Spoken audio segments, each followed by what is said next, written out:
What's it like living in a small town in Alaska? Well, it's going to depend on which small town you choose to live in, and there are a lot of choices here. In Whittier, for example, there's one road in and out of town. That road closes around 10 p.m. every night and doesn't open up again until about 5 a.m. in the morning.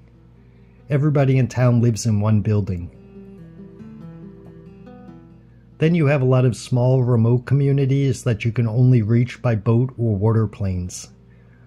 A lot of YouTube videos show this lifestyle as being peaceful, easy, and relaxing. But it's also quite expensive to live this way unless you never plan on leaving your living room or eating. Groceries in these areas are extremely high, and if you can't afford to buy a boat and make repairs on it when necessary, flying in and out of these communities will easily cost you a few thousand every year. You also have a lot of small remote communities throughout Alaska that you can reach by car. If you want to live in a small town or community and you're good balancing your budget, this would be your best option.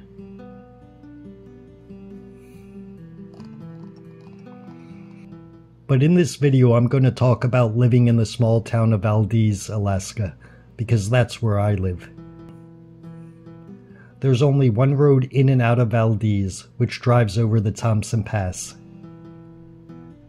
The closest community to Valdez is Tonsina, which is 1.5 hours away and has a population of about 50 residents. During the summertime in Valdez, you can expect a lot of rain, a little more rain, and then a couple of heavy rainstorms.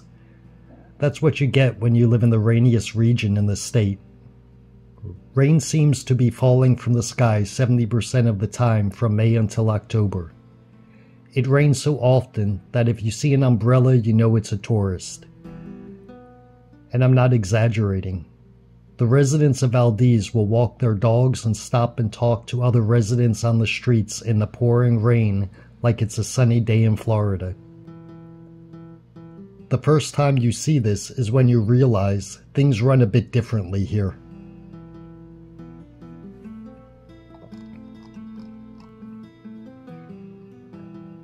Earthquakes happen several times throughout the year, although they are very small and only last between 4 to 6 seconds usually.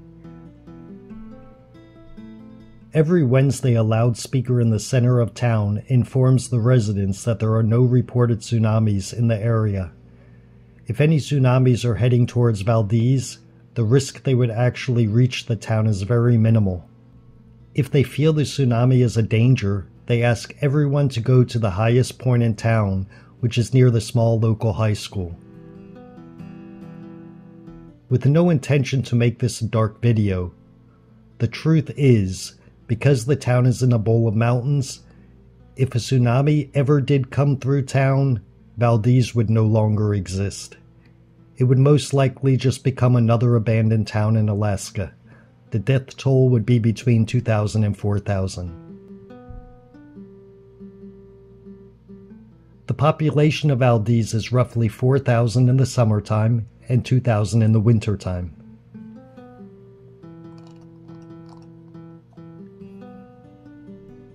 In the summertime, the number of residents increases because of the amount of people who come here for high-paying jobs, mostly on the docks and on fishing boats. Most of the workers come from the lower 48 states, but others come from Cuba, Puerto Rico, and Europe.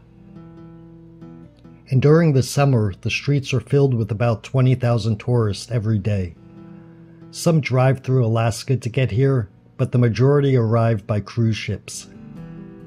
Safeway sells a lot of umbrellas during this time.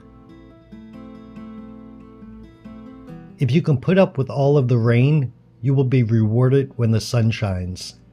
On sunny days, Valdez is a really pretty location, surrounded by the Chugach Mountains with glaciers in the distance, and the town sits on the Prince William Sound, which remains ice-free year-round despite being the most northern port in North America.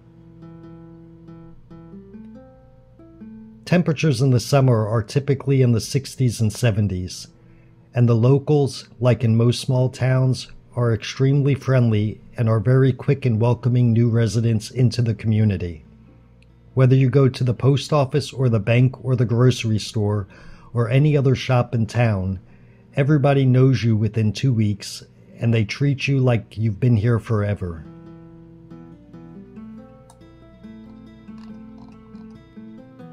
There's not a lot of stores in a town with only one main road and a few side streets that are 2 or 3 blocks long, but thanks to the internet, you can still get anything you need that you can't find in the stores here. Other than a thrift store, one outdoor clothes store, a Radio Shack, and a few other small shops, there's not much more in Valdez selling things you use at home. So most of the people simply drive 5 hours to Anchorage when they need something urgently, or when they don't want to wait 3 to 8 weeks for Amazon to deliver it.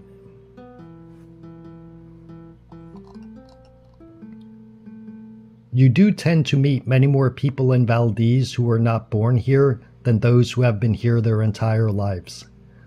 The reason for this is the amount of workers who come in early spring and don't leave until September, but also Valdez has a lot of residents who, for one reason or another, decided to make Valdez their home. Some of them just wanted a change, and they felt this small town offered them what they were looking for. But Valdez, just like all of Alaska, doesn't just attract people who want to live a slower-paced lifestyle or people who want to live around nature. It also seems to attract people who are maybe a little bit lost in life, people with addictions or personal family problems, and people who suffer from depression. Valdez is a great place, just like many small remote towns, for people with these kinds of problems to simply exist without being seen or to not be found by family or by old friends. It's actually something that I find makes Alaska so dangerous for some people. If you're not happy in Florida or New York, or if you suffer from addictions or depression, or even if you're struggling through life to find yourself, Alaska is probably the worst place you can move to. But let's face it, if you're not capable or wealthy enough to survive on your own in a remote area that you can only reach by plane, but you want to remain invisible and not be found, the second best place to live would be a town that is at the end of the road system in Alaska.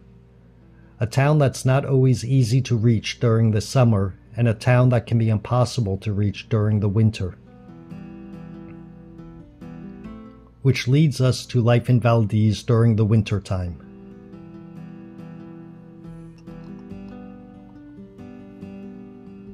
Valdez is known as the snowiest city in the US and receives an average of 350 inches of snow every year. When the rain stops at the end of October, the snow begins falling and does so into the following April. And with only 2,000 residents remaining during the winter time, it often feels more like you're living in a closed ski resort than in an actual town. The streets are all but empty from 8 p.m. until 10 a.m., making it seem like nobody leaves their home during those hours. There's only one fast food restaurant here, which is Subway, and that closes at 7 p.m. All of the hotels and motels, with the exception of 3 or 4, close during the winter. And only a handful of restaurants remain open year-round. Valdez mainly survives on tourism, so it's understandable that it's cheaper for the businesses to close down in the winter than to remain open and have only a few local customers. And because of its location, going out to eat for just a cheeseburger with fries and a Coke will cost you about $20 before the tip, and Safeway, being the only grocery store in town, can be pretty expensive. But if you shop wisely, buy the cheaper brands and use the Safeway app for discounts, you can save quite a bit of money. But back to the weather, because that affects everything you do while you live here.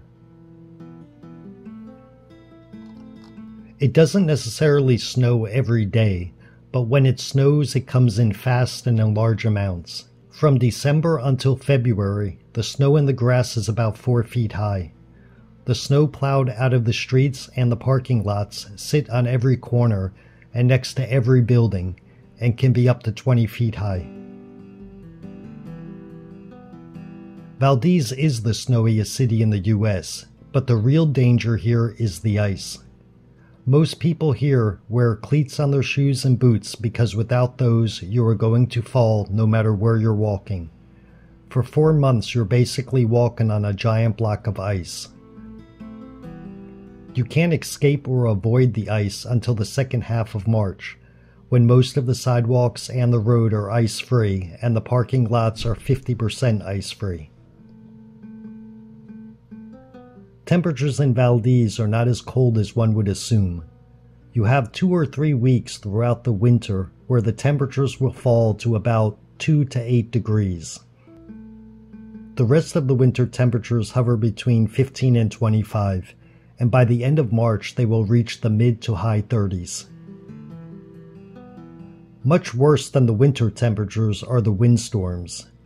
These may last only 1 hour or they can last up to 3 days, and they are one of the most unpleasant and uncomfortable experiences that you've probably ever dealt with.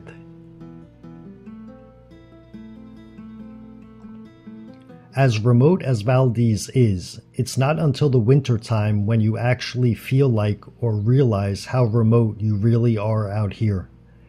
In the summertime, you can drive 1 hour over the Thompson Pass any day you'd like to. But during the winter time, the Thompson Pass will close down occasionally due to either an accident or a blizzard or avalanches that block the roads. This happens between 4 to 10 times in December and January, and the closures typically last from 24 hours up to 3 days. Even if you had no intention of taking the risky drive over the Thompson Pass during the winter, just knowing you're stuck where you are with no way out can be an uneasy feeling if you think too much about it.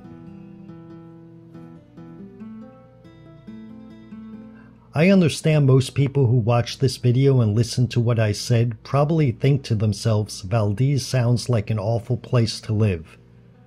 You may even think I'm complaining and don't like it here, and that I would not recommend Valdez to anyone, but you'd be wrong.